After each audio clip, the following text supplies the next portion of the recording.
İstanbul Üniversitesi öğretim üyesi Doçent Doktor Şamil Şen ve JEODER Başkanı Jeoloji Yüksek Mühendisi Adil Özdemir'in konuşmacı olarak katıldığı Türkiye ve Türkiye Cumhuriyetler'deki petrol ve doğalgaz potansiyeli paneli, İskenderun Teknik Üniversitesi Petrol ve Doğalgaz Mühendisliği Bölümü tarafından düzenlendi.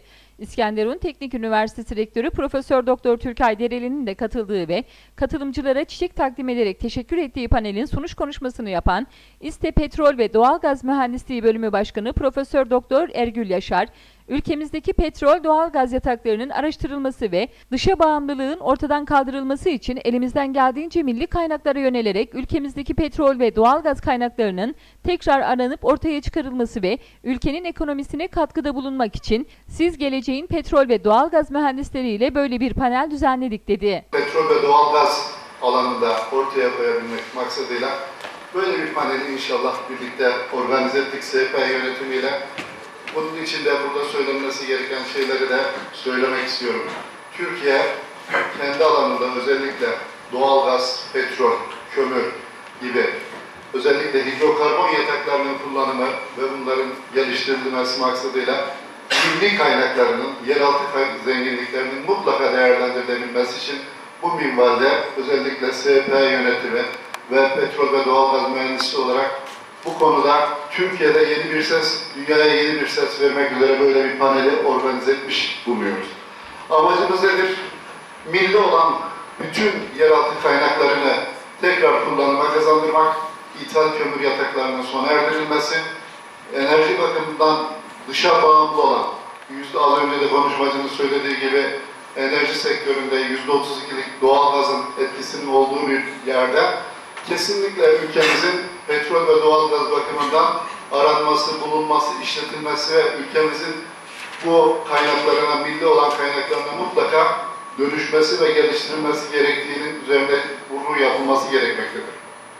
Bu nedenle mutlaka ülkemizin jeolojik manada 3 boyutlu olarak tekrar yeniden taranarak ülkemizde var olan petrol ve doğalgaz yataklarının ortaya konulması, ülkemizin gereksinimi duyulan %92 itibariyle dışa bağımlı olan petrol bakımından %92, doğal kaynakları bakımından da %97 dışa bağımlılığını minimize edecek, özellikle petrol ve doğalgaz konusunda kendi kaynaklarını çıkartmak ve kendi kaynaklarını da ülkenin ekonomisine katkıda bulunmak maksadıyla böyle bir semineri başta eski Enerji Bakanımız olmak üzere ve çok değerli konuşmacı Adil Özdemir Bey olmak üzere bugünkü gelişmeleri ortaya koyacağız ve bundan sonraki Türkiye'de yapılması gereken neler petrol ve doğalgaz konusunda, enerji konusunda yapılması gereken konuları ortaya koymaya çalışacağız.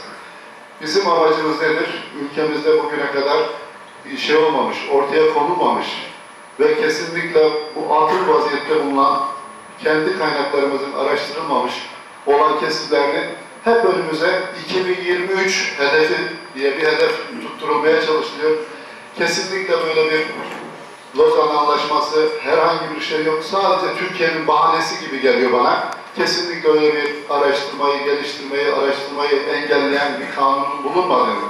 Dolayısıyla ülkemizin içerisinde bulunan sedimenter kaynakların, petrol ve doğalgaz yataklarının aranması, bulunması, işletilmesi ve özellikle Türkiye'nin 3 boyutlu olarak petrol ve doğalgaz kaynaklarının ortaya konulabilmesi için yeniden milli şahlanışa geçilmesi gerektiğini ve dolayısıyla ülkemizin içerisinde bulunduğu özellikle bağımlılığı minimize edecek şekilde petrol ve doğalgaz kaynaklarının araştırılması, özellikle Doğu Akdeniz'deki doğalgaz yataklarını bulunarak yeniden bir Katar olma yolunda Türkiye'nin şahlanışa geçmesi siz değerli petrol ve doğalgaz mühendisleri sayesinde olacağından kuşkum yok arkadaşlar.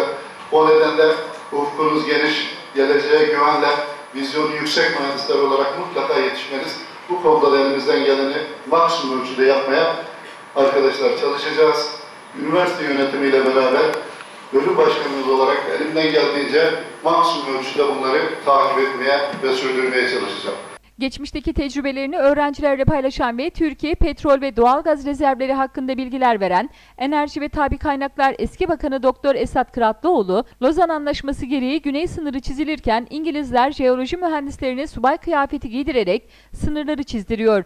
O zamanlar Türkiye'de jeoloji mühendisi hiç yok ve sınırlar çizilirken Türkiye'ye verilen bölgelerde petrol hiç mevcut değil iken Türkiye sınırına 2-3 kilometre kadar yakın yerlerde petrol mevcut dedi. Batman Havalisi'nde var ve orada çalışmaya başladım. O zaman Türkiye'de daha jeoloji fakültesi yeni kurulmuş ve de mezunları 3-5 tane mezun vardı.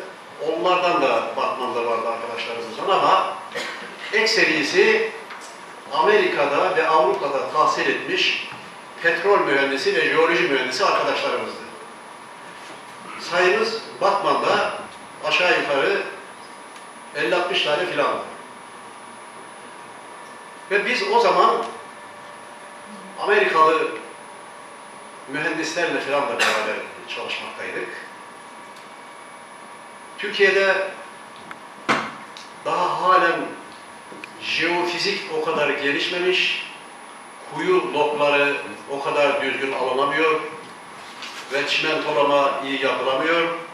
O bakımdan Türkiye Petrolleri o zaman Schlumberger isimli Fransız firmasına log alınması için müracaat etti ve Schlumberger firması kuyu loglarını alıyor. Kanada firması Halliburton ise çimentolamayı yapıyor kuyunun içerisinde ve Alman Pragma şirketi de jeofizik çalışmalar yapıyor. Değerli arkadaşlarım, Türkiye Petrolleri 1954 yılında kurulmuştu. Ama petrolün şöyle bir geçmişine bakarsak, gerçi 1870 yıllarında filan Türkiye'de bir takım arama faaliyetleri filan oluyor. Ondan sonraki senelerde filan da oluyor filan ama esas 1929 yılında Amerika Birleşik Devletleri'nden Cevat Eyüp Taşman isimli bir jeoloji mühendisini o zamanın hükümeti Türkiye'ye davet ediyor. Türkiye'de o zaman jeoloji falan diye bir şey yok, bilinmiyor. Ve bu değerli büyüğümüz Türkiye'nin jeolojik araştırmalarını yapıyor ve bilhassa Güneydoğu Anadolu'da falan. Ondan sonra dönüyor. 3 sene sonra tekrar çağırıyorlar. Amerika'da çok büyük para almış olmasına rağmen, Türkiye'de o kadar para vermemelerine rağmen Cevat Eyüp Taşman az ücretle Türkiye'de çalışmaya karar veriyor hanımıyla beraber. Hanımı da bir Amerikalı. Ve Türkiye'de o zaman Petrol Arama İşletmesi Müdürlüğü diye bir müdürlük kuruluyor 1933 yılında. Başına Cevat Eyüp Taşman getiriliyor. Ve Cevat Eyüp Taşman Mardin'in Baskül'ün bölgesinde ilk sondajı yaptırıyor. Petrol emaresine rastlanıyor ama ondan sonra suya giriliyor, terk ediliyor. Ve ondan sonraki dönemde 1935 yılında Maden Tetkik ve Arama Enstitüsü Genel Müdürlüğü kuruluyor. Ve başına da yine dışarıda tahsil etmiş jeoloji mühendisi olan İhsan Ruhi Berent geliyor. İşte o dönemlerde 1955 yılında o kıt kanaat yetişmiş insan yok. Bu arada size şunu ifade edeyim. Devam edeceğim buradan. Değerli arkadaşlarım, 1924 yılında Lozan Anlaşması gereği Güney hududumuz tayin ediliyor. Güney hududumuz tayin edilirken İngilizler jeoloji mühendislerini subay kıyafetiyle hududun çizilmesi için taraf olarak gönderiliyor. Bizde ise jeoloji diye bir şey bilinmiyor. Jeoloji yok. Ve bizim taraftan bulunan subay arkadaşlarımız var. Tabii o zaman normal üniversite diye bir şey de yok o zaman. Türkiye'de bir İstanbul Teknik Üniversitesi var, bir de İstanbul Üniversitesi var. Başka üniversite de yok o zamanlar. Ve dolayısıyla jeoloji hiç yok. Ve bu hudut çizilmesi durumunda şöyle eve gittikten sonra bir bakın Güney Anadolu'daki hudutları. Bazı yerlerde Suriye'de ve Irak'ta Türkiye'ye girer şöyle. Bazı yerlerde Suriye'ye ve Irak'a girer. Nerede Suriye'ye değil de Türkiye'ye böyle girmiş ve Suriye'de ve Irak'ta kalmış yerler varsa oradan petrol çıkar. Ve Türkiye'nin içerisine girmiş olan yerlerden petrol çıkıyor. Suriye ve Irak'ın içerisine girmiş ve bizde kalan arazide petrol yok. Çok değerli eski bakanımız Esat Kıratlıoğlu, Adil Bey ve sanırım yolda Salih Bey, Şamil Bey geldikleri için bilgilerini bizimle paylaşacaklar için bu çok önemli konuda. Teşekkür ediyoruz. Sağ olsunlar, var olsunlar. Hoş geldiniz.